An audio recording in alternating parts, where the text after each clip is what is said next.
આજે આપણે પંચમલ દાળ સાથે દાળ બાટી કમ ચાપડી બનાવી છે, તો જોઈ લઈએ ચલો આપણે એની રીત કેવી રીતે બનાવી છે. તો આજે આપણે બનાવવા જઈ રહ્યા છે પંચમલ દાળ સાથે વેરિએશનમાં આપણે બાટી બનાવવાના છે. આ દાળનું મિક્સ આપણને મોટી સ્ટોર્સમાં અને પ્રોવિઝન સ્ટોર્સમાં રેડીમેડ મળે જ છે. તો આપણે 1 કપ લીધી છે, તો ચલો બોઇલ કરી લઈએ હળદર મીઠું નાખીને. સાથે આપણે 1 કપ જાડો લોટ લઈશું. આપણે પહેલાં 1 કપ ઝીણો લોટ લીધો છે. હવે આપણે એમાં મસાલો કરી દઈશું.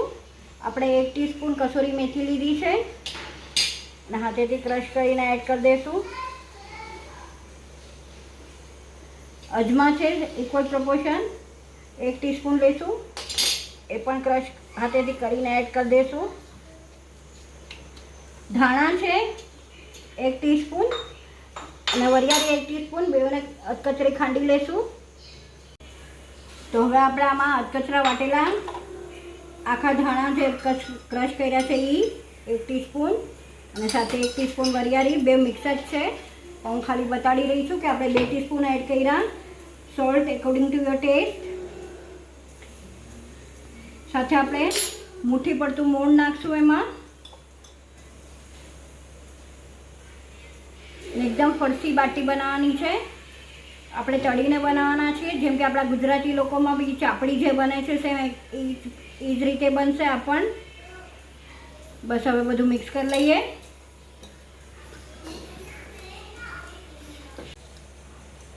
તો તમે જોઈ શકો છો મુઠ્ઠી પડતું મોણ છે અને બસ હવે એકદમ આનો ટાઈટ ડો બાંધી લઈશું. આપણે સહેજ હતક પાણી લઈશું.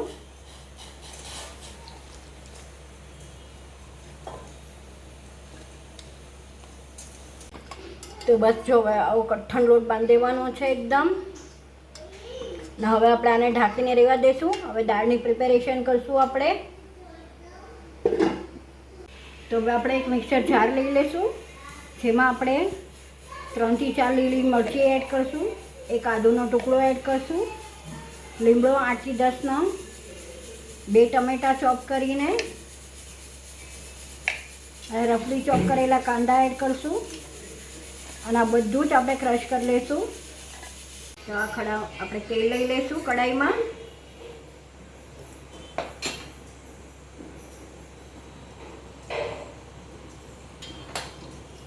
આપણે 2 લવિંગ તજને મરી નાખશું. સાથે આપણે 1/2 ટીસ્પૂન જીરું એડ કરશું. લીમડો આપણે ફરીથી નાખશું. આપણે ગ્રેવી બનાવતી મિક્સર બનાવતી વખતે નાખ્યું છે. 2 મરચાં, ટમાટર, બધું બરાબર મિક્સ કરી લઈશું. આપણે હળદર એડ કરશું 1/2 ટીસ્પૂન. સાથે જ આપણે જે મિક્સ કર્યું છે એ એડ કરી દઈશું. ક્રશ કરેલું બધું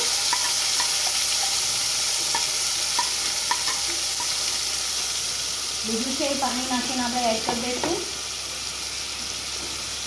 બ્લેન્ડરમાં જે મિક્સરમાં એ એડ કરી દઈશું. હવે આને આપણે ચડવા દઈશું અને કચાશ થાય ત્યાં સુધી.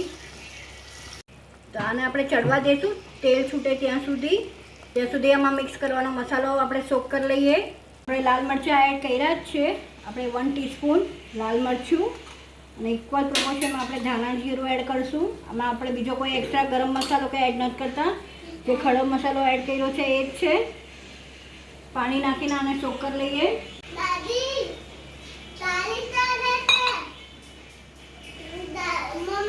થઈ ગયું છે. તો ચલો હવે આપણે બાટી બનાવી લઈએ. ગ્રેવી ચડે છે ત્યાં સુધી.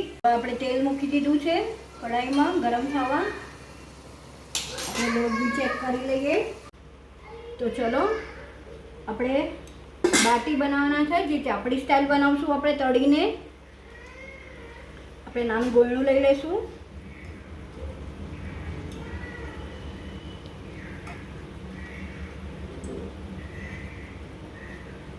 નાની સાઈઝની બનાવવાની છે આપણે. આપણે ફેરવી લઈએ ચમચો ગ્રેવીમાં બી. તમે જોઈ શકો થઈ રહી છે. આપણું તેલ બી આવી જ ગયું છે. તો ચલો ચાપડી તળી લઈએ. ચાપડી કમ બાટી આપણે તેલમાં તળી લઈશું. તેલ આવી ગયું છે.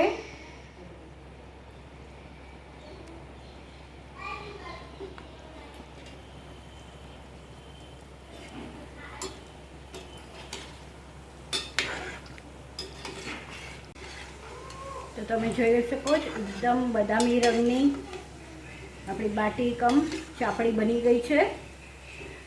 વ્હાઈટી પણ છે, બહુ સરસ મૂળ ને બધું નાખેલું છે. આપણે ખસ્તા બની છે એકદમ. તો બસ કાઢી લઈએ હવે અને બીજી એડ કરીને એવી રીતે આપણે બધી તળી લઈશું.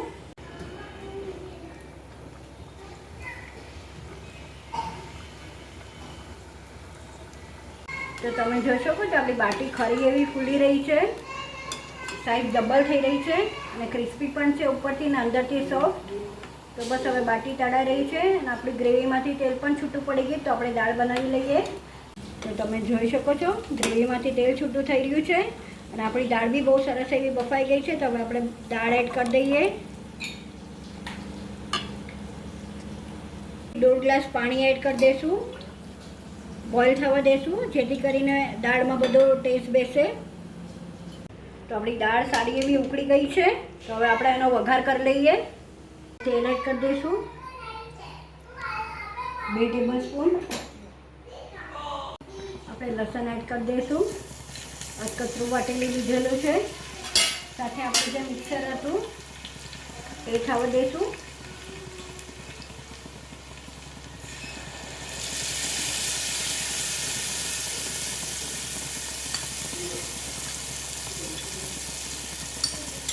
કસૂરી મેથી એડ કરી દઈશું.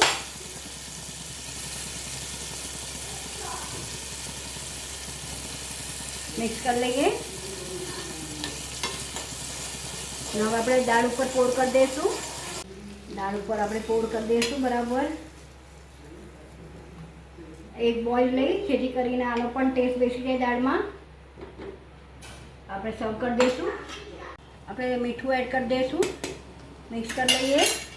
આપણે દાળમાં બાફતી વખતે નાખ્યું જ છે, પછી એને આપણે પાણી ને એક્સ્ટ્રા બધી ચીજ નાખી તો એના માપનું આપણે મીઠું એડ કરશું. મિક્સ કરી લઈએ. સાથે હવે આપણે લીંબુ નીચવી દઈશું.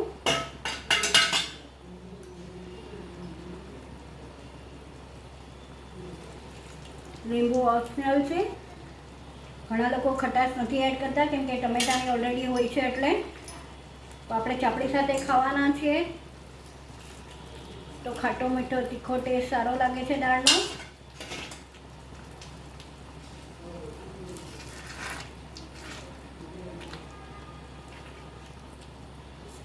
દાળ ઉકળી ગઈ છે.